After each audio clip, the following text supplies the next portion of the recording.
So welcome to today's class. We're going to talk about cultivating your mental well-being. And I'm so excited to be presenting this information to y'all. If you have any questions or want to put a comment or question in the chat box, I'll look at those periodically and we'll definitely leave time at the end for those. So my name is Abby Horton, and I am a registered nurse. I am a certified health and life coach. I'm a wellness ambassador and a wellness class educator. And so I'm really excited to share this information because my background is in mental health. And I think this is such a timely topic for us as we're gearing up for fall semester. So we'll talk a little bit about, our current situation with the pandemic, but also just everyday stress that we encounter, and then some of the cyclical stress that we have as we live our lives in semesters in our academic careers, whether you're faculty or staff. We are in this season of semesters, and so we can have some stress as we start to gear up or close out a semester. So that's what we'll be talking about today.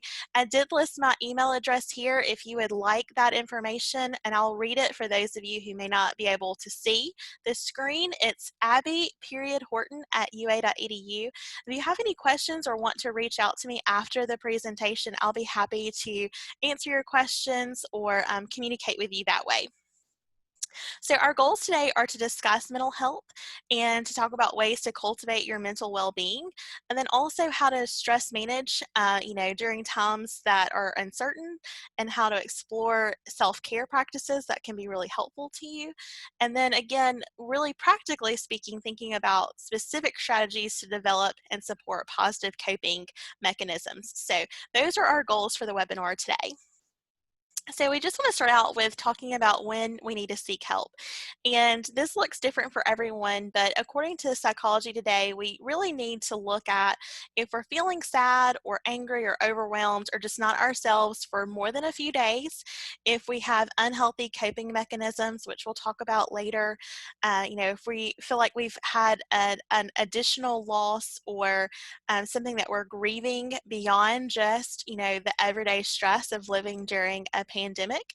If you've had a trauma or a major life event like a divorce or death or some other sort of loss, and if you've stopped doing things that you normally enjoy and past coping mechanisms really aren't helping you, it may be time to seek some professional help, and we'll talk about on the next slide how to do that.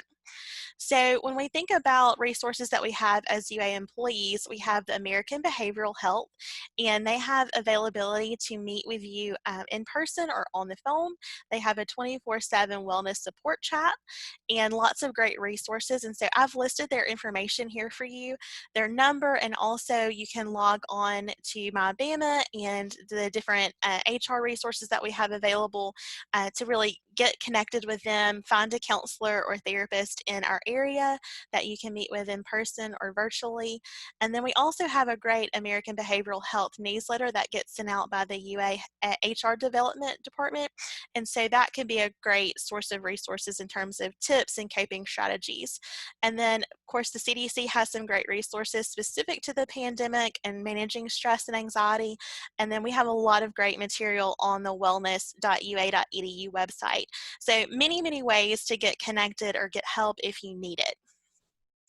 And so when we think about mental health, we're going to talk a lot about stress because if you have an underlying mental health condition, stress is really an exacerbator of anything that we have going on in our lives. And so for those of us who may not have an underlying mental health condition, stress can pop up for us and it can be difficult for us to manage as well. And so stress is really going to be the common denominator of what we talk about today.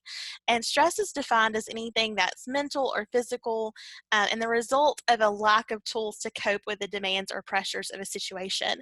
And so oftentimes the stress impacts us mentally first, and we're able to really just let that go because it's not physically impacting us.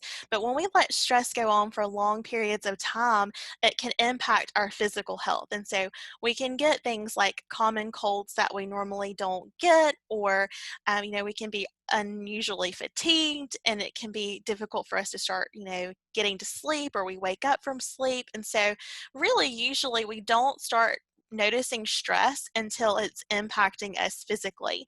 And by then, we've already let the stress go on for a long period of time. And so we really want to equip you with ways to notice the stress and start to, actually proactively manage that stress with positive coping mechanisms as soon as you recognize that you're under stress or you're feeling triggered in some way. So we hope that that is going to be really helpful for you today. And I like this graphic. I put it together of some of my favorite graphics that remind me what's important when I might be feeling stressed. And so these are the 4 things that I kind of come back to when I need to recenter myself. And so when we think about how we manage stress, I have to remind myself that I can only control what I can control. And a lot of times we as humans like to control the outcomes of things. And so that's when we can fixate on the outcome of a situation and think, well, I don't have any control because I can't control the outcome, which is true. We can't often control the outcome of things, but we can control many other aspects of that. And so the goal with stress is not to get rid of all of your negative thoughts and feelings. And because, like this first graphic says, that's impossible. The goal is to change your response to the stress. And so don't worry about what you can't control. And then I have this graphic here, things I can control. So we can control our attitudes always. We can control our actions, how we respond, our behaviors, how we, behave toward a stressor. We can control what we eat. We can control who we follow on social media. We can control what we consume in terms of, podcasts and television shows and Netflix and all of that. We can control who we unfollow or unsubscribe. We can control how we react and the personal boundaries that we set. And we can control how we speak about ourselves and about others. We also can control how we speak about stress. And so those are some things that we can control regardless of the situations that we find ourselves in. And then I always like to remember what's important now. So what is the way to win in this situation?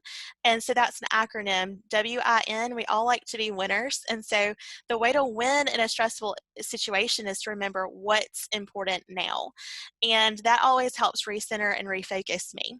And so thinking about that, things that matter plus things that you can control is what you should focus on. So that last little image of the Venn diagram where the circles overlap, the things that matter and the things you can control are the things that you should focus on.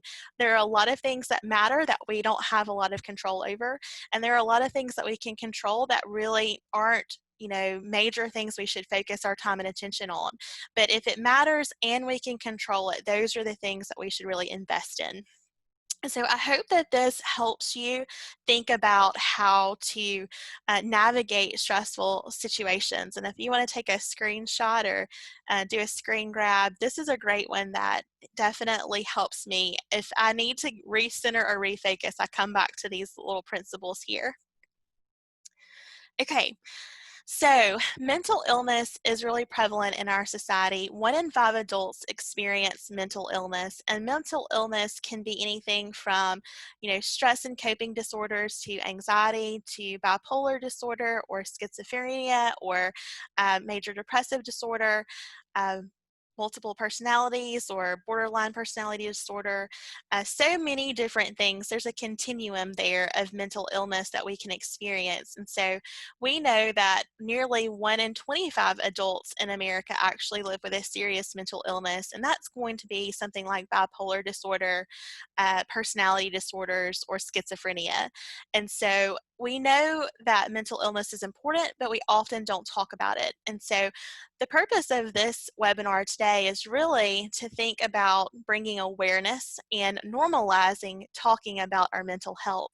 Because even if we don't have an official mental health diagnosis, we all have mental health that we need to be prioritizing and taking care of. And so mental illnesses are health conditions involving changes in emotion, thinking, or behavior, or a combination of those things. And mental illnesses are associated with distress or problems functioning in social work, or family activities. And so you can see that broad definition there. That's why it's so important, because we all will have moments where our mental health is not optimal, and we have to make adjustments in order to really, think about cultivating good mental well-being and managing our stress well. So 1 in 5 adults and 1 in 25 adults either have some sort of, mental health, challenge, or even a serious mental health diagnosis. And so we know someone who has these struggles, and it may be us. We may be having those struggles.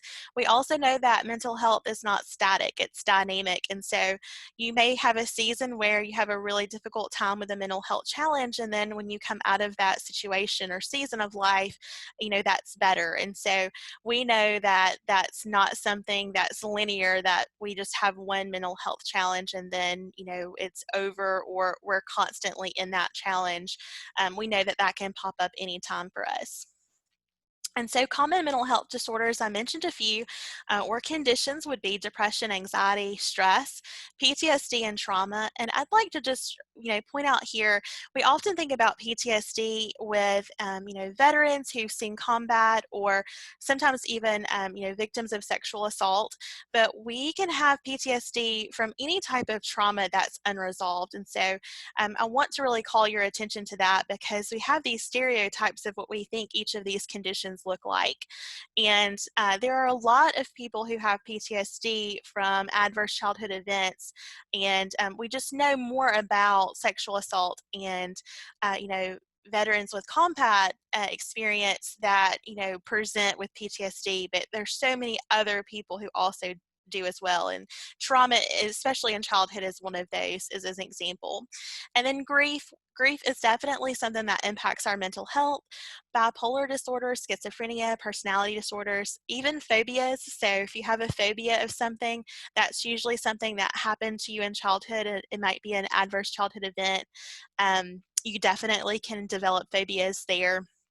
And then, of course, we know alcohol and substance use and addictions are really prevalent, and particularly we tend to use those substances as a way to numb out when we're overloaded and stressed. And so rather than using positive coping mechanisms, sometimes alcohol and substance abuse or addictions can be something that result as a way of us trying to cope, but it becomes a negative coping mechanism. And so there's lots of factors that are at play here.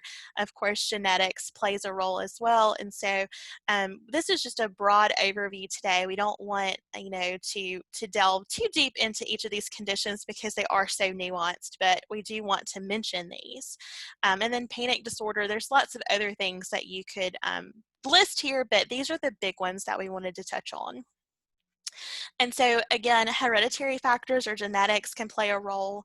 You might have, certain genes at play that decrease your neurotransmitters like serotonin and dopamine and things like that. So that definitely can impact your mental health.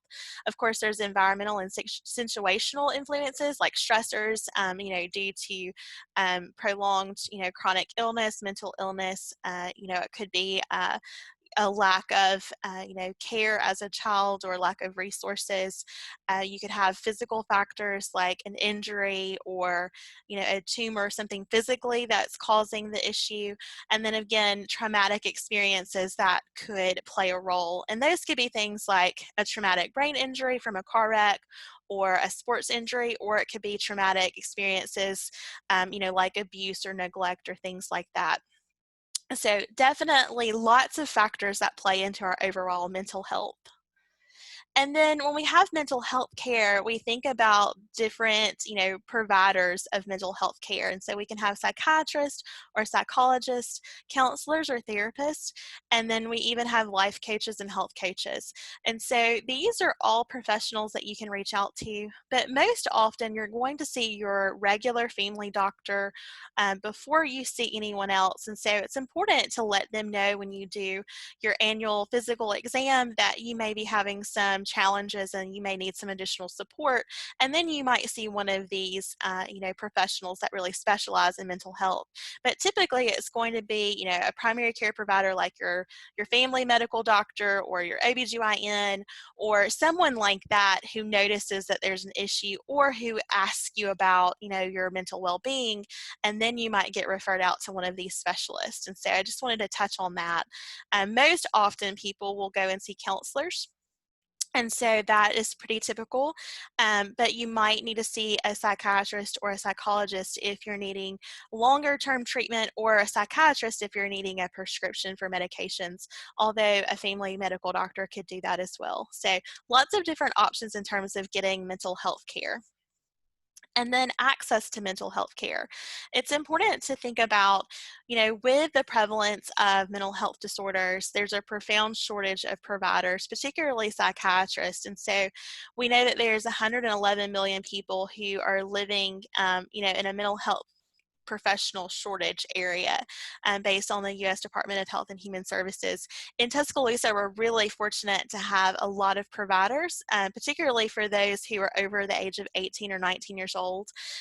For the younger populations, for children, we do have more of a shortage, but we have some great resources in West Alabama. And so, if you need help connecting to those resources, definitely feel free to reach out. So we want to create awareness and think about creating awareness about mental health and what we need to do to cultivate mental well-being. And so we want to challenge any negative beliefs that you have about mental health and its treatment. You want to challenge any negative beliefs just in general that pop up. And I'm sure we probably have all had a negative thought today. And, it's important of how we coach ourselves, what our internal dialogue is when we have a negative thought. And so we definitely want to seek immediate medical care if we have a mental health challenge. If we know that we need help, let's go ahead and get that help as soon as we can. We want to pursue a positive mindset, and you really do have to pursue that mindset because it's easier to default to a negative mindset. So we're going to talk about that. We want to develop a mental wellness plan, which we're going to do today. We want to practice good self-care. We want to manage our stress well, be really proactive about managing our stress. We want to prioritize what we have to do. We have so much on our plates right now. I'm sure if we were in a room together, everyone would be nodding and raising their hands. There's a lot going on, right? And so we have lots to think about, lots to do. And then we want to be flexible because we know that things change on a daily basis in our world right now. And so we have to be flexible, and we have to do that in a way that allows us to have some structure, because humans need structure. We crave structure. Most of us do anyway. And so how do we have some structure while also being flexible? So we're going to talk a little bit about that as well. And then we want to think about, as we, explore some of this today, developing a care plan and a support team, even if you don't have a diagnosed mental health condition, or even if you're feeling just a little stressed and it's nothing major, maybe you just joined today because you're curious, then we still can have a plan in place for when we know we're going to be stressed, because we know that before the week ends or the year ends, we're going to have some stress, right? And so it's great to have a plan in place. So we're going to think about stressors, triggers that for us, a trigger for me might not be a trigger for you. So we're going to look at that on an individual level. And then once we know those things, we're going to develop a care plan and that support team. So we want to partner with a healthcare provider who can guide your care. And you may already have one. If not, you might want to think about getting a primary care provider. And then we want to practice self-care and incorporate stress management strategies into our everyday life. And so I'm going to give you some tips for that. We want to continue to make connections with other people and build relationships at home and work. Even though we are social distancing, that doesn't mean that we have to social distance. It means we have to physically distance ourselves. And so I would like for you to think of it as physical distancing rather than social distancing, because we still can stay connected. And then as soon as you know you need help, ask for help. As soon as you know you need it, as often as you need it, ask for help. And then together, let's really normalize talking about and caring for our mental health, because that is where we can really start to combat the stigmas that we have around mental health. So I hope that sounds like a good plan. Now we're going to transition and talk about the role of stress. And so, stress is really that automatic response to a physical or mental demand that's placed on your body. And we have adrenaline and cortisol and other hormones that respond to that stress. And we have that fight or flight response that gets elicited when we have a stressor. And sometimes we also freeze. There's other ways that we respond to stress, but fight, flight, or freeze is the most often kind of thought about reactions to stress. And so, for fighting the stress, if it's a physical stress, like a saber-toothed tiger, back in, cave people days, you would kind of fight off the tiger and face your fear, right? Or you would flee or flight, you would run from it. You would try to get away from the stress. And then some people feel paralyzed when they have stress and they'll freeze. They don't do either. They don't run or they don't fight. And so I think more and more people freeze because we're overwhelmed and we're overloaded. And so I want you to really think about that as a reaction, when you're feeling paralyzed or stuck or overwhelmed, that's that freeze response to stress.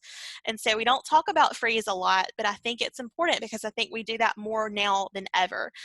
Because what we're feeling is mental stress, psychological stress, not physical danger. Of course, if an animal were to run at you and be threatening, you would respond probably with fighting or fleeing, but you probably wouldn't freeze. And if you did, only for a minute because you don't want to get bit by that animal. But when we have psychological or emotional stress, mental overload, we sometimes often freeze and we don't recognize that as a stress response. And then stress can be both positive and negative. We need some level of stress. Stress is a good motivator. It keeps our neurological system, kind of running and intact. We need some resistance so that we can keep our bodies in shape and keep our systems functioning properly. But too much stress can be negative. And then we know that moderate levels of stress will actually improve our performance and our efficiency. If you're nervous about giving a performance, a speech, or talking to a group of people, or lecturing, or what have you, then you're going to use that stress as a motivator to prepare and to be, kind of on your best, your best A game. But if you're not stressed, then you might not invest as much in it. And so stress can help our performance and our efficiency. We often think about stress being positive or negative or good or bad, but really, if we just think about stress as being necessary, I think that can take some of the negative connotations away. So I hope this is helping y'all. I hope this is what y'all were expecting. If not, we'll get to the end and I'll answer your questions and kind of wrap it all up together. Stressors, y'all know what stressors are, and you know that there can be multitude of stressors. You can have one major stressor and a lot of little other things that are stressful, or you can have a combination. So work and life balance right now, of course, is going to be on everyone's list. Family responsibilities, having to social distance, maybe you're having to school children at home or virtually, or maybe you're just having the stressor of sending kids back to school or grandchildren, business and school closures, financial concerns, certainly, child care, caregiving responsibilities. Maybe you're responsible for an older, adult or parent or grandparent. Trying to maintain relationships both at home and at work. Health and illness concerns can be really difficult for some people, especially if you are very concerned about contracting any sort of illness right now. Environment and living situations can be really difficult, especially when we've had more time at home.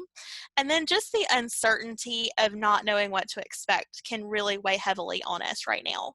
And I think the uncertainty part is what really is difficult to manage for many people because we are so structured in what we do and what we expect. And so we'll talk about how to manage that. So for triggers, if you have your iPhone or smartphone or a piece of paper, it could just be a scrap sheet of paper.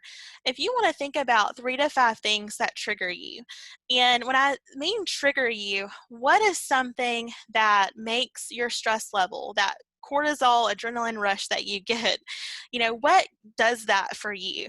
Of course, we get that sensation when we think we're about to hit a car and we slam on our brakes and you feel that flood of hormones in your body. That's cortisol and adrenaline. So other than a near, miss of a wreck, what causes those individual stressors for you? Is it an email from, someone that is upsetting? Or is it when your kid forgets, where they put their shoes and you're on your way out the door? Is it when you're stuck in traffic and you feel like you might be late? Is it thinking about having to send a kid back to school or having to virtual or homeschool a child? Write down 3 to 5 of those triggers for you. And I'm not going to take much time for y'all to do that now. I just want you to jot down 1 or 2 or as many as you can think of. And then when you think about those triggers after this webinar ends, I want you to think about, is there a way for me to limit exposure to this trigger? Is there a way for me to avoid this trigger? Is there a way for me to respond differently? If you are upset that your kid lost their shoes, is it that you could put, a basket by the door so they could just toss their shoes in?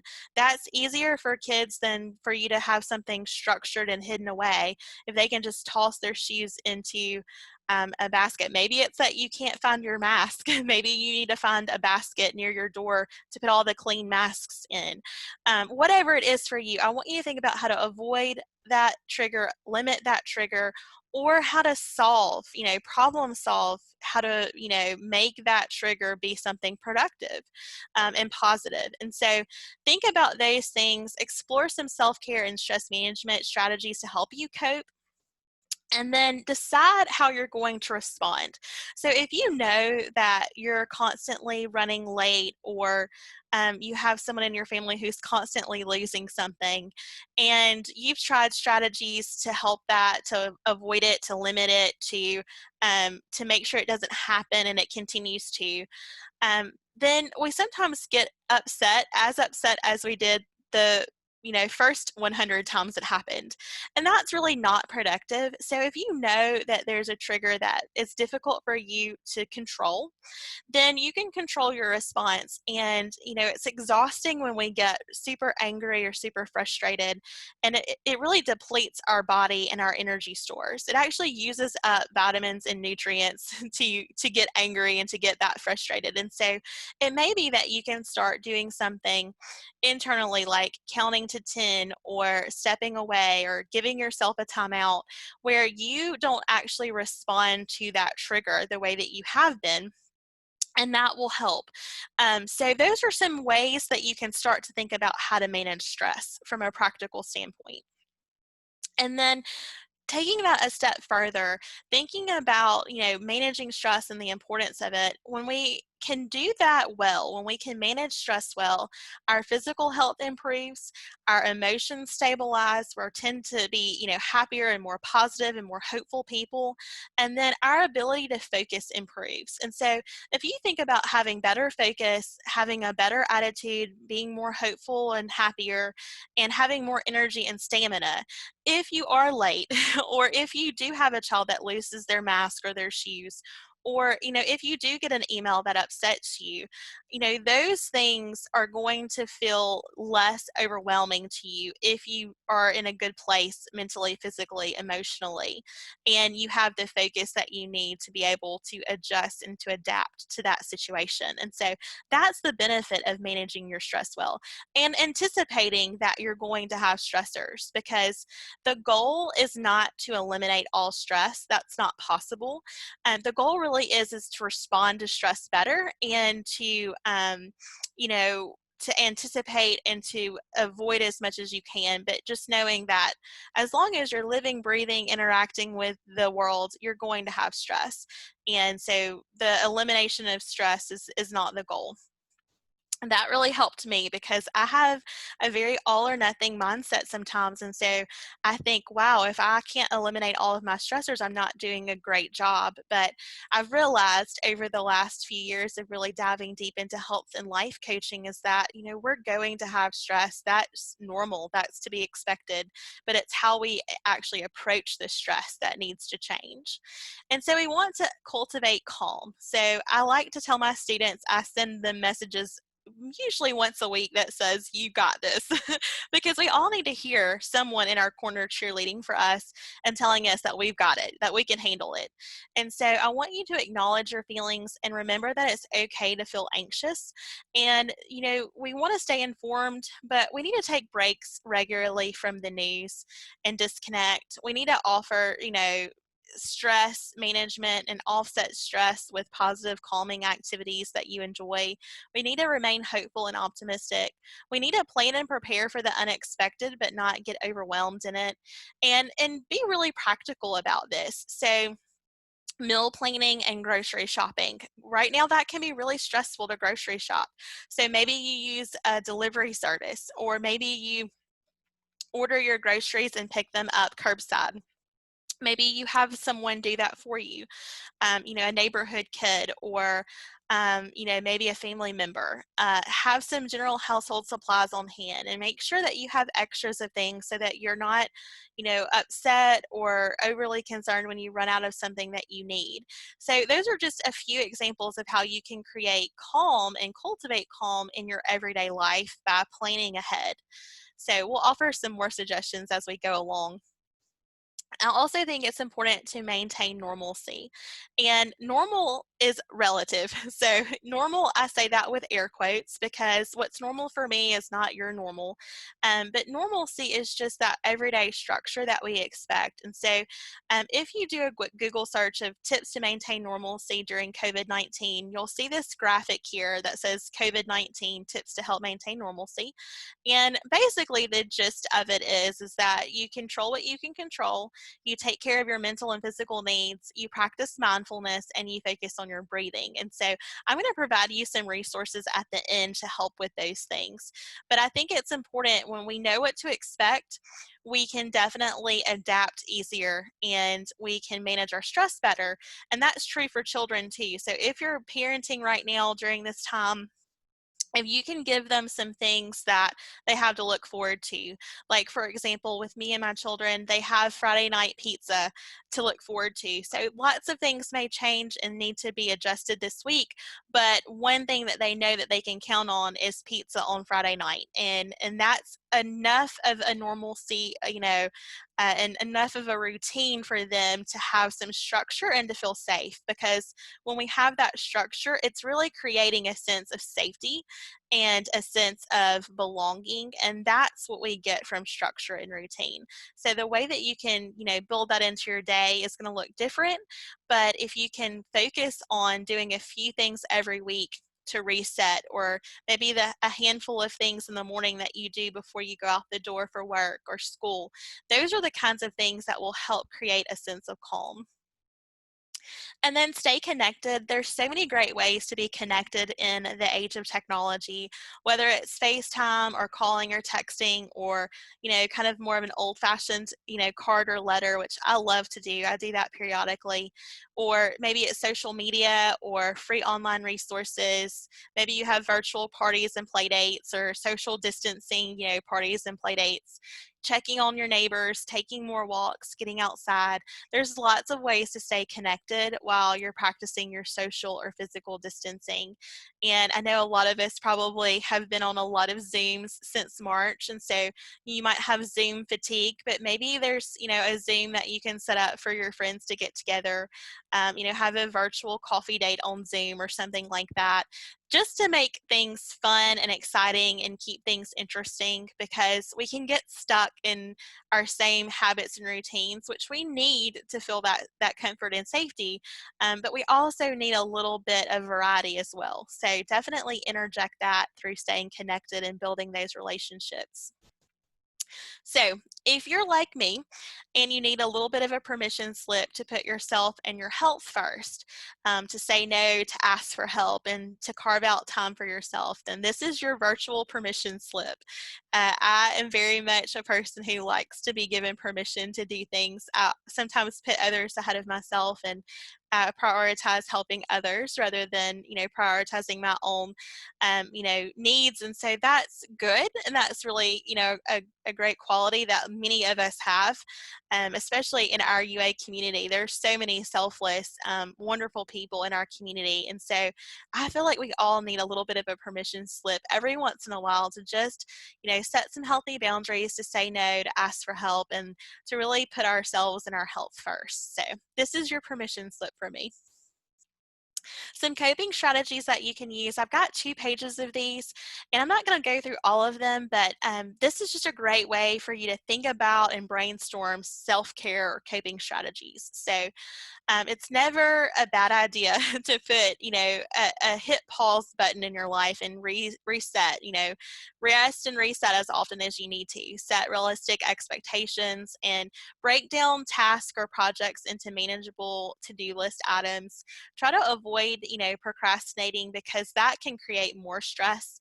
And procrastination really is, associated with an ideal of perfectionism and really wanting to do something perfectly and putting it off until we can. And so definitely notice where you procrastinate in your life. Set those healthy boundaries and try not to compromise on your values or beliefs. Make time for yourself, and then do things that we know to do, like, showers or baths and hobbies, and, outside time and listening to music, and, decluttering or organizing our homes, and again, asking for help when needed. And then again, kind of look at your schedule, set routines and rhythms, say no more often, reflect and plan. Those are great ways to decide if you need to eliminate something for your schedule. Positive affirmations are amazing. There's so many available on just a quick Google search. So reciting positive affirmations in the morning, making time for yourself, and time for meditation. There's lots of great apps out there that you can use for meditation, and I'll talk more about that. Journaling is so great. Gratitude practice, writing down 3 to 5 things you're grateful for every day. Being positive, being engaged, unplugging to rejuvenate. So, time away from social media, time away from your phone and your email, and stretching or walking is really great and accessible for most people. So I always tell people when they're looking at their health, we mind, body, and spirit. We are a component of those things. It's not just our physical body. It's not just our mind or our brain. We have a spirit, and a soul to take care of. And so those things all work together. So if you're out of balance in one area, you're likely out of balance or going to be out of balance in another area. So if you're having physical symptoms of a condition, you're probably going to have mental health concerns. And then if you have mental health concerns, you're probably going to have some physical symptoms too. And so it's important that you take care of your mind, body, and spirit holistically.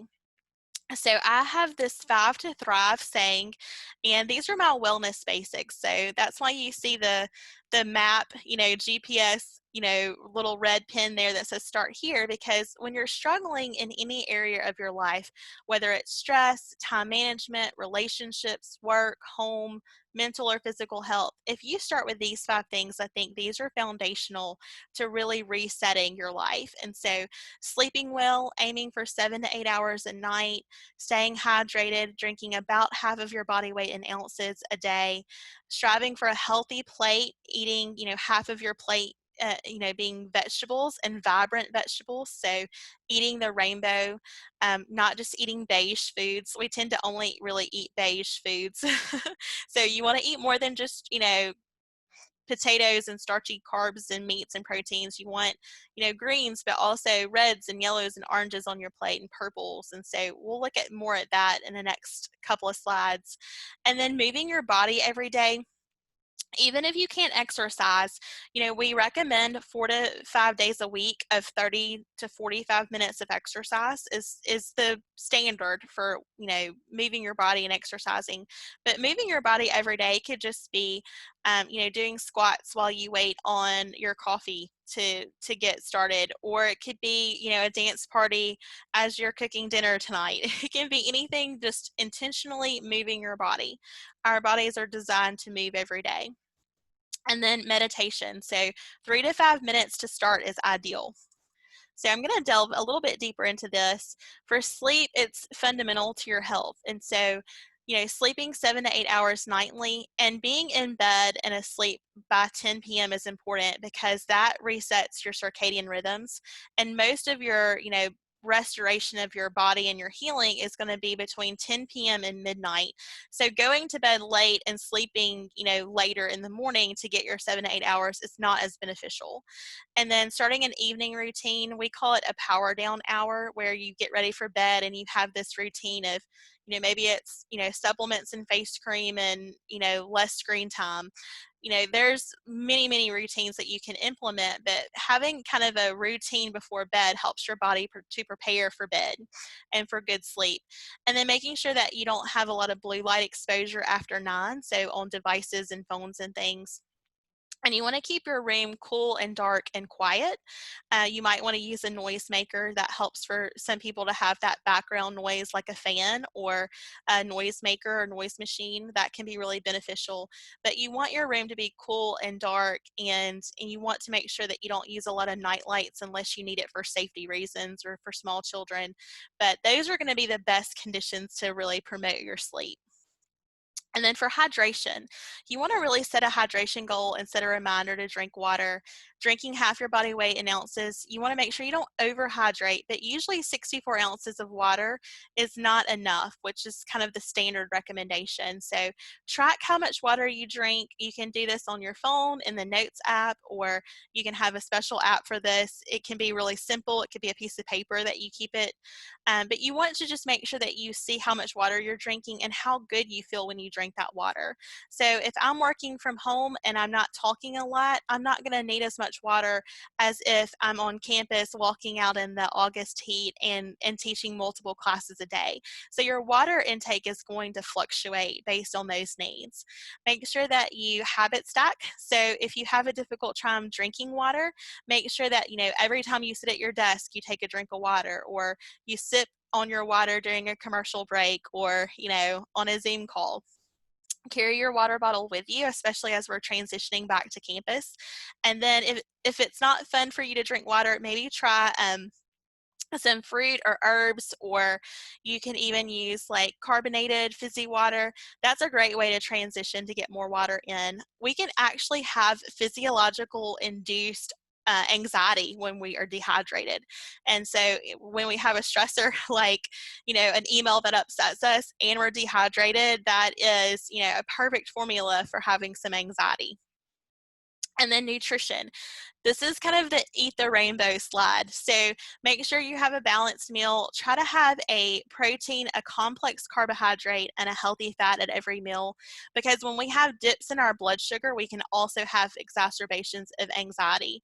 And so again, that colorful plate, make sure that you're tracking your meals and your snacks, and that you try to make one healthy change at a time. So if you drink a lot of soft drinks, which a lot of us do and enjoy those, then try to just cut out the extra soft drink. Maybe you only have them with meals, and that's the best thing. Don't drink a soft drink on its own, because that's just like really overloading your body with a lot of sugar.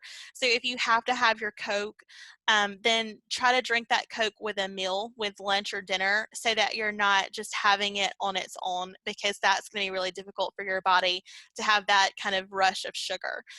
So that's a great change to make, but just make one healthy change at a time. And then again, move your body every day. Whether it's yoga, Pilates, walking, dancing, stretching, swimming, those are all great ways that are kind of low impact and great for beginners if you're not, a seasoned, exercise enthusiast, then you can really, kind of baby step your way into moving every day. And I think walking is a really great way. Swimming is also really good if you need extra support for your, joints and things like that. Swimming can be a great option. And 30 minutes a day would be a great goal to start, more days than not. So set realistic goals and then build on your success. You don't want to go from not exercising or walking to, trying to run a marathon. You want to really baby step your way there. And then meditation. I want you to know that, when we think about meditation, we often think about someone who's wearing yoga clothes, who is sitting on the floor or a cushion, who has their eyes closed and they're kind of in that meditative stance, and they're going to be doing that for like 45 minutes or an hour. And that's what we imagine, and so we don't do it. And so I want you to know that meditation is like sleep is to the body, meditation is for the brain. So meditation really allows your brain to rest and have quiet time. Our bodies were not meant to wake up in the morning and be on until we go to bed at night. It was meant to rest, but we don't give our body or brains rest. And so if you use an app, there's a couple I'll suggest at the end that are really good for this. One that comes to mind is Calm or Headspace or Think. Those are some good ones. And it walks you through guided meditations, which is really helpful for beginners because it can be difficult to start.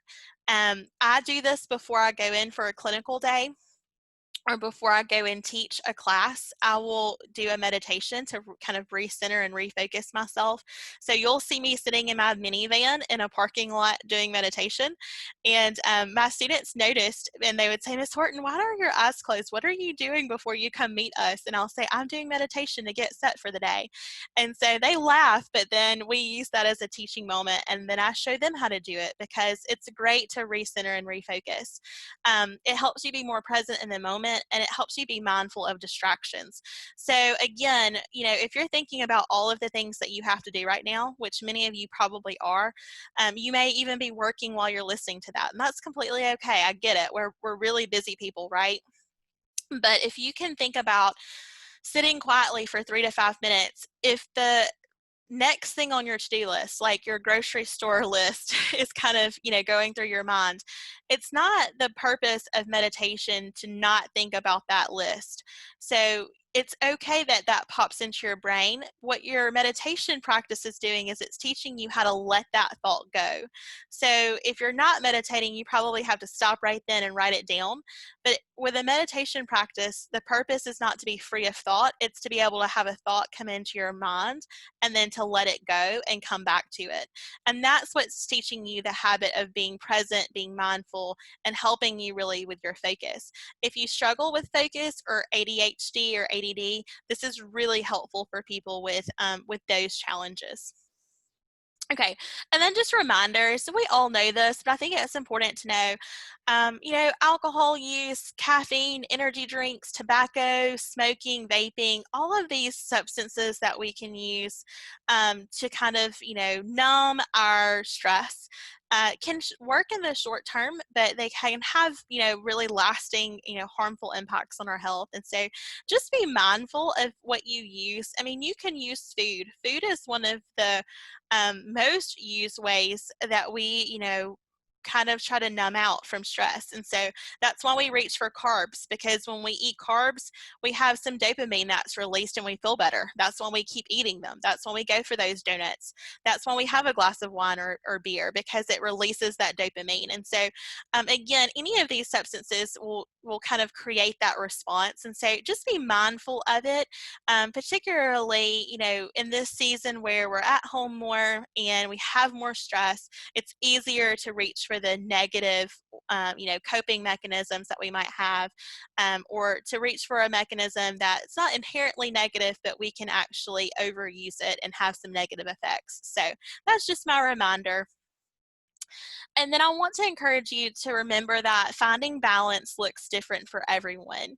So if you see these stacked stones, they are called cairns, and these are a form of art, but it's also a form of meditation where you think about how each of these, stacks of stones are balanced, but they're balanced differently. And that's true for us. What works for me is not going to be what works for you. And so I want you to treat this presentation like a menu. And so you just take what works for you and what resonates with you, and you use those things, and then the rest you can just leave as is. So start with 1 or 2 things that you want to improve or you want to incorporate, and then the rest just leave it and come back to it if it feels like that's right for you and you need to explore something more.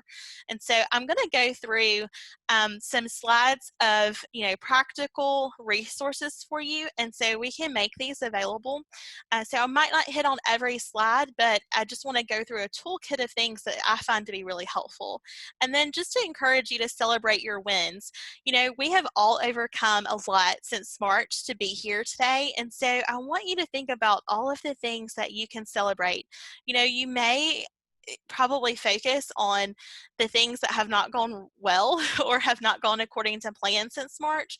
But I would like to encourage you to think about all of the things that you've accomplished, that are really, worthy of celebrating. It could be something as simple as, painting your front door, or, keeping your house plants alive, or, learning a new skill as you homeschooled a child, or maintaining connections and friendships even though we're physically distancing. They can be really simple things, but still worthy of celebration. So celebrate even the smallest wins. So here are some strategies. This is a TED Talk. I think everything really starts with mindset. Obviously, you can have some, physical challenges and limitations. You can have, low neurotransmitters. There's lots of physiological and genetic reasons for having, mental health challenges. But beyond that, I think when we're experiencing stress and we're having overwhelm and we don't have an underlying condition that we know of, I think sometimes mindset's where we need to start, other than the basics of 5 to Thrive. And so mindset's really important. Carol Dweck is the leading expert on mindset, and she has this TED Talk called The Power of Believing That You Can Improve. And I would really encourage you to start your, mental health and well-being journey with this really short 10-minute TED Talk, and then the basics to thrive. So those 5 wellness principles. And then another great TED Talk, it's about 15 minutes long, by Kelly McGonigal, is How to Make Stress Your Friend. And this is a great way to think about stress as being necessary. So great TED Talk there. And then some breathing techniques. There is a channel of how to, really do some guided breathing and meditation. And so there's lots out there. If you do a quick Google search, you'll find this channel here with breathing techniques for relaxation. But anything that talks about boxed breathing, or, counted breathing where you're counting, your inhalations and exhalations, that's all going to be a great way for you to reset your central nervous system, and just kind of your neurological system in general, to really control your breathing. If you can control your breathing, you can control the amount of stress hormones, that are impacting you to a large degree. So breathing techniques are really important, and I think we should all be taught those in kindergarten. Some of these things are really great to teach kids too. So don't think that there's an age limit. There's not an age minimum or maximum on these things. Anyone can benefit. Mel Robbins is a great influencer in terms of mental health, and she has a book called The 5-Second Rule.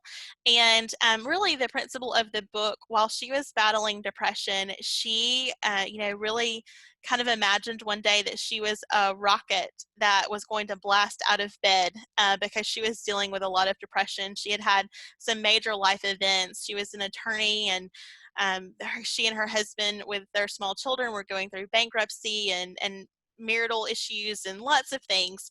And so she thought, well, I'll just, I don't need to spend another day in bed. I need to get up and face my life. And so she just said, okay, I'm going to get up today. I'm going to be a rocket ship and blast out of this bed. And so she counted, down from 5, 4, 3, 2, 1. And she pretended to blast off, and she got out of bed. And so that was her key turning moment in her battle with situational depression. And so she has become an influencer, and she's got a lot of great work out there on the interwebs that you can check out. But her book basically just says, when your heart speaks, honor it. 5, 4, 3, 2, 1, and move. One moment of courage can change your day, and it can change other people's day too. And one day can change your life, and your life can change the world. And I love, love, love that concept because I've seen it over and over again. Just one small act, one small decision. And then I would encourage you, I have a good friend, Miss Julia Madrid, who is a counselor, and she loves to talk about the on the horizon rule, and she calls it the 222 rule. And so every 2 weeks, even if you can't go out, do something fun for the evening. Every 2 months, if you can, do something fun for the weekend. And then every 2 years, do something fun for the week. Maybe it's an extended vacation or something like that. If you can't make that work, and a lot of us can't, then I think it's important to really adapt that and do something that you can look forward to every quarter. And so make it something that's realistic for your family and that works for your schedule and your resources. But it's important that we have something on the horizon to look forward to.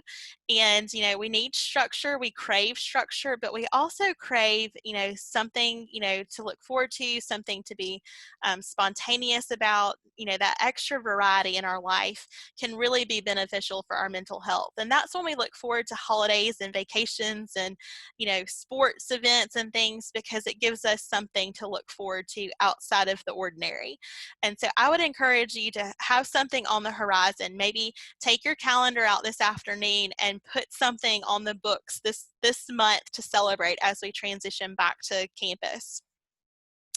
And that could be something as simple as a coffee date with a coworker. Some other resources as we wrap up, again, another version of the 5, 4, 3, 2, 1 technique is a grounding exercise that you can use to manage your anxiety. And so if you have someone who's having anxiety, you can tell them, look around your room or your environment and name 5 things you can see, 4 things you can touch, 3 things you can hear, 2 things you can smell, and 1 thing you can taste. And that's a way to really ground and center them. And then you've got the Stop, Breathe, and Think. It's called just the Life app now, I believe, but it has a lot of great resources for meditation. It's actually my favorite, but Calm and Headspace also work as well. There's an app called Be Focused, which helps you time block so you can have it set intervals where you're working and where you're taking breaks. And it's a great way to remember, what your schedule needs to look like so that you're not getting overwhelmed with tasks and to-dos.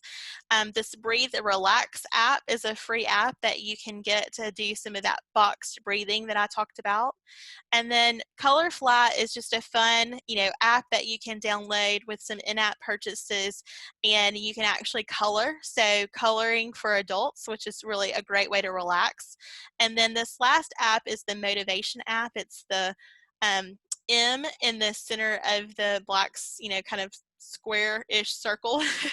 And it will actually send you some motivational quotes. And so if you need a little inspiration throughout your day, you can pick how many times it emails or texts you. And that's a great way to get some positivity in your life. There's also some yoga and meditations for anxiety and stress relief. And this is Yoga by Adrienne, and it's free on YouTube. I also really like to make Spotify accounts and playlists because music is so therapeutic. And so Totally Stress Free is a great, playlist that is free to the public, and you can download it and listen to music. If that's not your genre of music, then you can create your own, and it's really easy to do. You can play that before you're going into the office, on your way home from work, and it's a great way to stress relief. After some difficult days, or, traffic in Tuscaloosa, that sort of thing. And then I like this affirmation here where it says, I am surrounded by love, all is well. It's so important that we remember that we're okay. Even if we're experiencing stress, we're still okay. And it's still important to remember that all is well and that all will be well. So this is one thing that I really kind of use to recenter and refocus kind of in my toolkit. I love peonies. I think that they're beautiful flowers. And this is a nice little quote. It almost reads like a poem about peonies, grow through the dirt, and so do we. And that we believe when you have an intentional life that you really have to create, that life through imperfection and cultivating what matters. And so this is a great little, resource. Laura Casey has a website called Cultivate What Matters. And I think it's really great for people who want to restart, reset, and kind of reflect on their lives. And so I wanted to offer that to you. That good things do take time, and that it takes intentionality, and that, slow progress is still progress. So I hope that encourages you. Upcoming classes, the only other class that we have that I'm offering this month is the Diabetes Sweet Truth class. And so we have lots of other classes that others are, putting on for the wellness, office. But this is going to be my next class if you'd like to join in. And we'll talk about how to manage diabetes and how to really work on, good metabolic health. So I'm excited about that class, and I hope y'all can join us. It'll be at 1 o'clock again. And then we would love for you to follow us and connect with us on social. And so we have our website, our Facebook page, and our Instagram post. And Ashley's on today, and she does an amazing job of running all of those social accounts for us. We also have a blog, which is fairly new.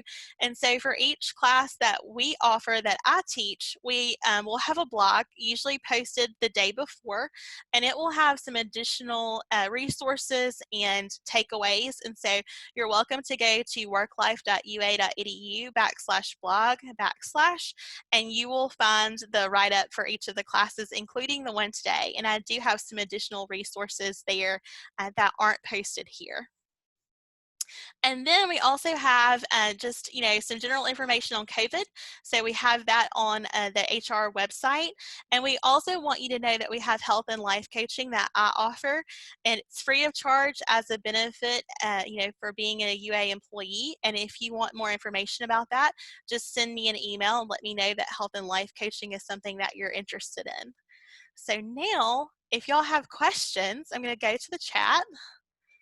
Let's see. I see we have one. I'm curious to hear any advice on how to handle adjustment fatigue in the way our lives have been uprooted and upended by the pandemic. Okay, so I hope that was asked earlier on, so I hope that I answered some of that for you. But what I would say is to adjust your expectations. Usually, when we get upset or triggered or stressed by something, it's because our reality is not matching up with our expectations, right? And so when we're really, accustomed to being able to go to football games or live music, at restaurants or concerts or travel or all of these things that are just built into the structure and fabric of our days, that's really overwhelming. And so what I would suggest is to create new rhythms and routines to look forward to. So instead of having maybe a sporting event to look forward to or a vacation to look forward to, you might have, a walk in the neighborhood or a coffee date with one of your kids or friends, or you might do something online, or you might do a museum tour. So, if you're not going to get to go to a great travel location, there are tons of museums that are offering virtual tours. And make it as fun and as silly as you can, because that's what creates the memory. And so I would just recommend, while we're in this hopefully very temporary season of life, that we just replace it with things that provide us the same joy. So if you like to go to art museums, maybe you just have an art night at home. You can very easily get art supplies and have that at home and enjoy your favorite treats and things. And invite people to join you on Zoom if you're not in a house where you have people there to celebrate with. So just think of new fun things and incorporate some of the other coping strategies that we talked about, and I think you'll see a shift. But I had several things that were canceled for me and for my kids, and I had to do a little self-talk, a little coaching myself of, I'm supposed to be across the country or across the ocean, which was my case, in July. And I had to, that whole week, I kept thinking of, I should be halfway around the world right now, and I can't be. But I did other things in place of that to still have fun and still feel engaged. So we're not going to ever be perfect at this. It's just creating awareness that our expectation of what we should be doing right now doesn't meet our reality, but how can we bridge the gap with other fun things and new traditions and things like that? I hope that answered your question. Okay. Let's see. I think we have a question in the Q&A. Where did you say we can get a write-up of today's presentation? If you would like the presentation, you can email me and I will be happy to send it to you. Otherwise, it will be posted on the wellness.ua.edu and the video of it will be available, so you could always fast forward and screenshot what resonated with you, or get some of those things. Or if you would actually like the PDF version of the presentation, I can email that to you. Thank you, Joy, for asking. Are there any other questions? You're welcome to put it in the Q&A or unmute or put it in the chat, and I'll be happy to answer as we wrap up. I know we're over time a little bit, but I don't mind staying for questions.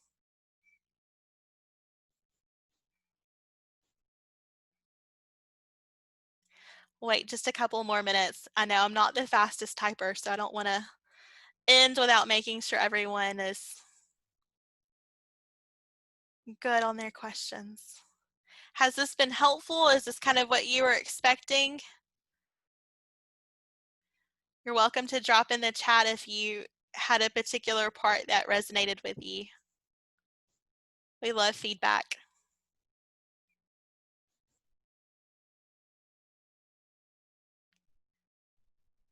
Thanks, Regina. Thanks, Joy. I'm glad that you enjoyed it. Thank you, Lisa. Yes, we always want to be motivating. Oh, I'm glad that you liked the metaphor about the peonies. I always want to say peonies, but I know it's probably peonies. Thank you. I'm so glad that this was helpful. Thank you about the calming voice. I know my students are like, they have to really work to stay awake because I can put them to sleep with it. But I'm glad it's calming. Yeah, you're welcome to share this information with your students, your graduate or undergraduate students. And if you ever want me to guest speak for your department or your class, please feel free to reach out. I'm happy to do that. Thank you, Melanie. I'm glad you enjoyed it. Can y'all think of any other questions or things? If not, we'll go ahead and wrap up. But yeah, if you ever need me or need my resources or would like for me to guest speak for anything that you're involved with, just send an email and I'm happy to do that. This is one of my favorite aspects of what I get to do here at UA. All right, well, I don't see anything else. So I just want to thank you for your time, and remember to focus on adding in just one or two things. Don't get overwhelmed with how much information was in the presentation. Just focus on one or two things to add in. We like to add more than we like to subtract. So instead of taking away your soft drinks and your treats, try to add in some good stuff. Add in, the water, and add in the meditation, and eventually you won't have room for the other things that aren't as healthy. So I wish you lots of well wishes and good luck as you start the fall semester, and if I can be a resource, please do reach out to me. It's been a privilege to spend the afternoon with y'all. All right, roll tide, guys.